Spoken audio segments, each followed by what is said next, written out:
জুলাই শহীদ স্মৃতি ফাউন্ডেশনের দায়িত্ব ছাড়লেন সার্জিস আলম। বুধবার সকালে সার্জিস তার ভেরিফাইড ফেসবুক প্রোফাইলে একটি পোস্ট করে এ ঘোষণা দেন। সেখানে তিনি পদ ছাড়ার কারণও উল্লেখ করেন।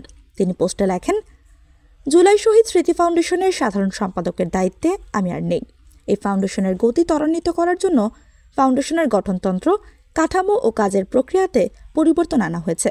এখন থেকে এক্সিকিউটিভ কমিটি পুরো অফিসের সার্বিক বিষয় পরিচালনার দায়িত্ব পালন করবে। চিফ এক্সিকিউটিভ অফিসার সেখানে অফিসের প্রধান হিসেবে দায়িত্ব পালন করবে। মীর মাহবুবুর রহমান স্নিগ্ধ বর্তমানে সিইও হিসেবে দায়িত্ব পালন করছে।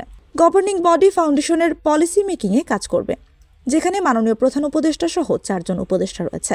সাধারণ সম্পাদক নামে কোনো পদ এখন আর নেই। এই ফাউন্ডেশন প্রথম আর্থিক সহযোগিতা শুরু করে 1 অক্টোবর। অফিস চালু হয় 15 অক্টোবর থেকে। আমি সাধারণ সম্পাদক হিসেবে দায়িত্ব গ্রহণ করেছি 21 অক্টোবর। 31 ডিসেম্বর পর্যন্ত প্রায় 2 মাস 10 দিন আমি দায়িত্ব পালন করি। এরপর আমি দায়িত্ব থেকে সরে আসি। ফাইনালি আমার সাইনিং অথরিটি 7 জানুয়ারি হস্তান্তর হয় এবং অফিসিয়ালি আমার দায়িত্ব শেষ করি। এই দায়িত্ব পালনকালে আমি ফাউন্ডেশন থেকে কোনো বেতন বা সম্মানই নেইনি। 826 জন শহীদ পরিবারের মধ্যে 628 জনকে আর্থিক সহযোগিতা করা হয়। পাশাপাশি প্রায় 11,000 ভেরিফাইড আহতর মধ্যে প্রায় 2,000 আহতকে আর্থিক সহযোগিতা করা হয়। যতদিন পর্যন্ত আমি আমার সর্বোচ্চ সময় ফাউন্ডেশনে দিতে পেরেছি ততদিন আমি দায়িত্ব পালন করেছি। যখন মনে হয়েছে এখন থেকে ফাউন্ডেশনের প্রয়োজনীয় সময় দেওয়া আমার জন্য সম্ভব হবে না, তখন আমি দায়িত্ব থেকে সরে এসেছি।